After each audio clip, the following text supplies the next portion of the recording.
दिल दहलाने वाली घटनाओं पर आधारित हॉरर स्टोरी हिंदी फ्राइडे में आप सभी का स्वागत है। अगर आपने अभी तक हमारे चैनल को सब्सक्राइब नहीं किया है तो कर लीजिए ताकि आने वाली सभी कहानियां आपको आसानी से मिल सके। चलिए बढ़ते हैं अपनी कहानी की तरफ। मेरा नाम सुरेश है। मैं अभी पढ़ाई के लिए बाहर गया हुआ था। मेरे साथ एक घटना घटी थी। मैं चाहकर भी उसे अपने दिमाग से नहीं निकाल पाता हूँ। चलिए मैं आपको उस घटना से रूबरू कराता हूँ। मैं अपने कॉलेज के हॉस्टल में रहता था और मेरे साथ मेरे दो फ्रेंड, उनका नाम आमिर और निशान था। वो दोनों भी काफ़ी अच्छे थे पढ़ाई में, इसीलिए हमारी काफ़ी जमती थी। एक समय की बात है, आमिर और निशान कॉलेज की छुट्टियों के बाद घूमने जाने का प्लान बना रहे थे।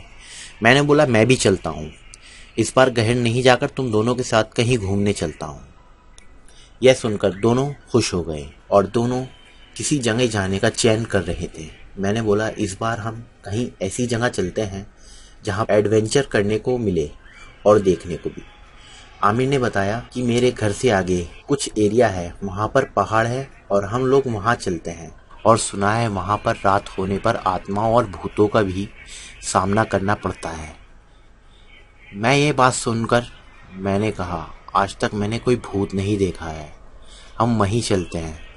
लेकिन निखिल मना भी कर रहा था और लेकिन जाने का पूरा मन भी था। अगले दिन हम निखिल की कार से आमिर के घर पहुंच गए। जब हम वहां पर पहुंचे तो हमने देखा आमिर का घर बहुत बड़ा था। उसके पापा शायद उस गांव के बहुत बड़े आदमी थे। उनके पास लोग बहुत मिलने के लिए आए हुए थे। शायद ये कह लो कि वो झाड़ फूक करते थे और उसके पापा आदत के भी काफ़ी अच्छे थे। मैंने आमिर से बोला कि हम तेरे पापा को बिना बताए वहाँ पर चलेंगे। फिर क्या था, हम दोबारा कार से सफ़र करके वहाँ पर पहुँच गए। मैंने वहाँ जाकर देखा वो जगह काफ़ी अच्छी थी और नज़ारा भी काफ़ी अच्छा नज़र आ रहा था। हम लोगों ने एक होटल लिया।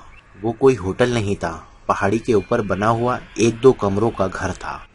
और जिस रास्ते से हम आए थे और जिस पर वो होटल था, वो रास्ता काफ़ी सुनसान लग रहा था। वक्त शाम का हो चला था। मैंने बोला इसकी छत पर चलकर बैठते हैं। हम तीनों लोग घर की छत पर आ गए और वहाँ से नज़ारा काफ़ी अच्छा नज़र आ रहा था। मैंने देखा रास्ते पर एक औरत खड़ी है और वो हम तीनों को देख रही है। तभी उस होटल से एक हट्टा खट्टा लड़का आया और बोला भाई साहब, यहाँ पर शाम के वक्त छत पर चढ़ना मना है। मैंने बोला भाई बस अभी आ रहे हैं 5 मिनट में। वो बोला नहीं, अभी मेरे सामने उतरो। उसे देखकर ऐसा लग रहा था कि वो हमसे कुछ बोलना चाह रहा हो लेकिन बोल नहीं पा रहा है। उसने बोला और फिर हम सब छत से उतरने लगे। तभी पता नहीं छत के ऊपर से काफ़ी सारे कौवे कहाँ से आ गए और एक एक करके हमारे सर पर मारने लगे। हम जल्दी जल्दी उस छत से नीचे आए। जब मैं अपने कमरे की खिड़की पर खड़ा होकर सिगरेट पी रहा था तो वो औरत अभी भी वहीं खड़ी मुझे देख रही थी। मैंने निखिल से बोला भाई इधर आ। फिर मैंने मुड़कर वापस देखा तो वो औरत अब वहाँ नहीं थी। निखिल भी बोला हाँ, मैंने उसे छत से देखा था लेकिन अभी तो वो यहाँ पर नहीं है। और मैं अपनी सिगरेट बुझाकर खिड़की से बाहर फेंक दी। जैसे ही मैं पीछे मुड़ा तो वो सिगरेट मेरे पैरों के सामने वैसे ही पड़ी थी जैसे मैंने पीछे फेंकी थी। एक कमरे के अंदर से आ रही थी, जैसे कोई वहाँ टहल रहा हो। मैंने उठकर चारों तरफ देखा तो वहाँ पर कोई नहीं था। फिर से एक सिगरेट लेकर मैं खिड़की पर पहुँच गया। वहाँ पर वही औरत खड़ी थी और मुस्कुरा रही थी और वो पायलों की आवाज़ उसके पैरों से आ रही थी। मैं ये देखकर बहुत बुरी तरह से डर गया था। तभी मेरे कानों में आवाज़ आई, सिगरेट पीना बुरी बात है। ऐसा लग रहा था जैसे किसी ने मेरे कानों के पास आकर बोला हो। उस वक्त मेरी इतनी भी हालत नहीं थी कि मैं अपनी जगह से हिलकर अपने बिस्तर पे आ जाऊं। डर के मारे मेरा बदन सुन्न पड़ गया था। फिर उस औरत ने अजीब तरह से हंसना शुरू कर दिया और मैं वहीं पर गिर गया। जब मेरी आँख खुली तो मैं छत के ऊपर पड़ा था और एक कोने में निखिल बैठा हुआ था और रो रहा था। मेरी आँख खुलते ही मैं निखिल के पास पहुंचा उसने अपना मुंह अपने पैरों के बीच में दबाया हुआ था और धीरे धीरे उसने अपना मुंह ऊपर किया तो देखा वो वही औरत थी जो कि निखिल के रूप और कपड़ों में मेरे सामने बैठी थी। एक अजीब तरह की हंसी उसके चेहरे पर थी। मैंने एक जोर से चीख मारी। मेरी नींद खुल गई और निखिल आमिर दोनों मेरे सामने खड़े थे। मैंने उनसे बोला, हमें यहाँ से जाना होगा। आमिर बोला, ये पहाड़ी एरिया है, अभी हम यहाँ पर सबसे ऊपर हैं, हम यहाँ कैसे जाएंगे? अभी आराम कर लेते हैं, फिर आराम से यहाँ से निकल जाएंगे, ठीक है? उन दोनों की बात सुनकर मैं अपने बिस्तर पर बैठ गया। मुझे प्यास भी लग रही थी और मैं पानी पीने के लिए उठा। मैं चारों तरफ देख रहा था। मेरी नज़र उसी खिड़की की तरफ फिर दोबारा पड़ी। मेरा मन फिर से उस खिड़की के पास जाने को हुआ और मैं धीरे धीरे उस खिड़की के पास जाकर खड़ा हो गया। लेकिन इस बार वहाँ पर कोई नहीं था। मुझे थोड़ा सुकून भी मिल रहा था और ठंडी हवाओं का झोंका मेरे मुंह को छू रहा था। मेरी नज़र उसी रास्ते पर पड़ी जो बिल्कुल सुनसान था। स्ट्रीट लाइट के नीचे एक बहुत खूबसूरत लड़की खड़ी हुई थी। उसके पास सामान था। मैंने देखा वो शायद किसी का इंतज़ार कर रही थी। ये मानो उसको कोई होटल मिल नहीं रहा होगा, शायद वो इसीलिए वहाँ पर खड़ी थी। यह सोचकर मैं उसकी तरफ देखने लगा। उसने भी एक दो बार मेरी तरफ देखा। फिर वो धीरे धीरे मेरी तरफ चलते हुए आई और बोली, मुझे एक रात के लिए यहाँ पर रहना है। कोई दरवाज़ा नहीं खोल रहा है, प्लीज़ आप मेरी मदद कर सकते हो? फिर मैंने उसे बोला, रुको मैं भी नीचे आता हूँ। मैं नीचे चला गया। देखा वहाँ पर दरवाजे पर वही लड़का बैठा हुआ सो रहा था। मैंने चुपचाप गेट खोला और बाहर की तरफ स्ट्रीट लाइट के नीचे देखा तो वहाँ पर कोई नहीं खड़ा था। मैंने फिर इधर उधर नज़र दौड़ाई। स्ट्रीट लाइट से थोड़ी सी आगे वो वहाँ पर खड़ी थी। मैं धीरे धीरे उसके पास गया और जैसे ही मैं उसके पास गया वो वही औरत थी। मैंने अपने कदम उसे देखकर पीछे की तरफ मोड़ लिए थे। वो हवा में उड़ते हुए मेरे पास आकर मेरा गला पकड़ लिया। मुझे उसने हवा में उछाल दिया। मैं उस वक्त बहुत तेज़ ज़मीन पर गिरा था। मेरी आवाज़ भी नहीं निकल रही थी। मेरा पूरा बदन जम सा गया था। वो मेरे ऊपर चढ़कर बैठ गई। मुझे उसने गले से पकड़ा हुआ था और मेरे मुंह और नाक से काफ़ी खून निकल रहा था और अब वो मेरे सीने का मांस नोच नोच कर खाने लगी थी। मैंने एक ज़ोरदार चीख लगाई जिससे मेरे दोस्त वहाँ पर भागते हुए आए और वो लड़का भी आया। वो औरत हवा में कहीं गायब हो गई थी।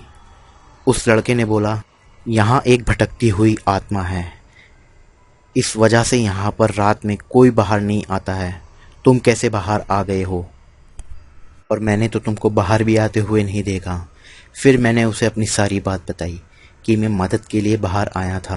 यहाँ पर एक लड़की खड़ी थी, मैं उसकी मदद के लिए बाहर आया था, लेकिन ये अचानक से कहाँ से आ गई। फिर वो लड़का जो बोला, उसने बोला, ये औरत किसी का भी रूप धारण कर सकती है, ये तुम्हारा भी किसी का भी कर सकती है, और इसने न जाने कितने लोगों को मौत के घाट उतार दिया है। यह सुनकर हमारे रोंगटे खड़े हो गए और हम सब वहाँ से निकलकर आमिर के घर पर। आमिर के पिता हम सबको बहुत डांट रहे थे और मेरा इलाज भी कर रहे थे। बोल रहे थे, इस दवा से तुम जल्दी ठीक हो जाओगे और तुम्हारा दर्द भी 1-2 दिन में ठीक हो जाएगा। उन्होंने मुझे एक धागा दिया कि तुम्हारे पास अब कोई बुरी शक्ति नहीं आ सकती है, और आमिर के हाथ में पहले से ही बंधा हुआ था। निखिल ने उसे गले में पहना हुआ था। जब वो शायद धागा दे रहे थे तो मैं वहाँ पर नहीं था। चलिए बढ़ते हैं अपनी दूसरी कहानी की तरफ। दिल दहला देने वाली घटनाओं पर आधारित कहानियाँ। चलिए बढ़ते हैं अपनी कहानी की तरफ। अगर आपने अभी तक हमारे चैनल को सब्सक्राइब नहीं किया है तो कर लीजिए, ताकि आने वाली सभी कहानियाँ आपको आसानी से मिल सकें। मेरा नाम समीर है और मैं अपने गांव के एक स्कूल में पढ़ाई करता हूँ। मेरा स्कूल 3 माले का बना हुआ है और स्कूल में सिर्फ 2 ही मालों पर पढ़ाई होती है। तीसरा माला हमेशा बंद पड़ा रहता है। मैंने काफ़ी बच्चों से सुना था कि ऊपर भूत रहते हैं, इसलिए ऊपर वाले माले पर कोई आता जाता नहीं था। बस कभी कभी हमारे स्कूल का चौकीदार सुरेश वहाँ पर टूटी फूटा सामान रखने के लिए जाता था। जाते हुए मैंने उसे देखा था। मैंने तो ये सोचा था सामान पड़े होने की वजह से शायद हमें वहाँ जाने ना दिया जाता हो। एक दिन की बात है, मेरे मौसी का लड़का हसीन मेरे घर आया हुआ था और हम दोनों बाहर घूमने के लिए गए हुए थे। बातों बातों में मैंने उसे स्कूल के बारे में बता दिया। वो मेरे पीछे पड़ गया कि मुझे वहाँ पर लेकर चल, वो जगह मुझे देखना है। मैंने उससे बोला कि तू कल मेरे साथ स्कूल चलना, तभी हम दोनों वहाँ पर चलेंगे, लेकिन वो मानने को तैयार ही नहीं था। हार कर मैंने उसे स्कूल के सामने ले गया। वहाँ देखा तो चौकीदार सुरेश बैठा हुआ था। मैंने उससे बोला, हम यहाँ से ऐसे तो नहीं जा सकते हैं, हम स्कूल की पीछे वाली दीवार से कूदकर अंदर जाना पड़ेगा। फिर क्या था, हम दोनों पीछे से कूदकर अंदर आ गए। वहाँ देखा चारों तरफ सन्नाटा पड़ा हुआ था। वक्त भी शाम का हो चला था। पहले मैंने उसे अपनी क्लास दिखाई और फिर चुपचाप हम दोनों तीसरे माले पर थे। वहाँ जाकर देखा तो स्कूल के टूटा फूटा फर्नीचर पड़ा हुआ था और हर तरफ जाले लगे हुए थे। मुझे थोड़ा डर भी लग रहा था। हम दोनों एक क्लास के अंदर घुस गए। वो क्लास पूरी तरह से खाली पड़ी थी और काफ़ी अच्छी सफाई भी हो रखी थी। सब चीज़ नई थी वहाँ पर, लेकिन एक बात मेरे दिमाग में आ रही थी, अगर यहाँ पर इतनी सफाई है तो सब कुछ अच्छा है, तो हमें यहाँ पर क्यों आने नहीं दिया जा सकता। यहाँ पर स्कूल वाले अपने आप आते होंगे, इसीलिए हमें यहाँ पर बच्चों को आने नहीं दिया जाता। लेकिन एक बात थी मेरे दिमाग में आ रही थी, अगर यहाँ पर इतनी सफाई है और सब कुछ अच्छा है तो हमें यहाँ पर क्यों नहीं पढ़ाते हैं। हो सकता है यहाँ पर स्कूल वाले अपने आप आते हों, इसीलिए यहाँ पर बच्चों को आना मना था। खैर कोई नहीं, फिर हम आगे बढ़े। अंधेरा भी होने वाला था। तभी मुझे किसी के चलने की आवाज़ आई। कोई भारी कदमों से चलते हुए हमारी तरफ आ रहा था। मैं और हसीन एक बेंच के नीचे छुप गए। मैंने देखा एक आदमी उस रूम में आया और फिर चुपचाप हमारे सामने आकर खड़ा हो गया। मुझे लग रहा था उसने हमें देख लिया है, इसलिए वो वहाँ खड़ा है। फिर वो चलते हुए ब्लैक बोर्ड की तरफ गया और कुछ लिखने लगा। वो लिखकर वहाँ से चला गया। फिर उसके जाने के बाद हम दोनों वहाँ से निकले। हमने देखा उस पर लिखा था, तुम दोनों में से किसी एक की मौत निश्चित है। यह देखकर हम दोनों बहुत डर गए और उससे निकलकर भागने लगे। जैसे ही हम दरवाजे से निकलने वाले थे कि हमने देखा दरवाज़ा एक चिरमिराती आवाज़ के साथ बंद हो गया और उस क्लासरूम में अंधेरा हो गया था। तभी उसने मेरे भाई की आवाज़ चिल्लाने की आई। मुझे अंधेरे में कुछ दिखाई नहीं दे रहा था। तभी मैंने देखा वो मुझसे कुछ दूरी पर पड़ा हुआ था और उसके मुंह से खून निकल रहा था। मैंने उसे जल्दी से उठाया और उसे देखा वो बेहोश हो चुका था, लेकिन मैंने हिम्मत नहीं हारी और दरवाजे पर जाकर ज़ोर ज़ोर से चिल्लाने लगा ताकि वो चौकीदार मेरी आवाज़ सुन ले। फिर मैं अपने भाई के पास गया, लेकिन वो अभी वहाँ पर नहीं था।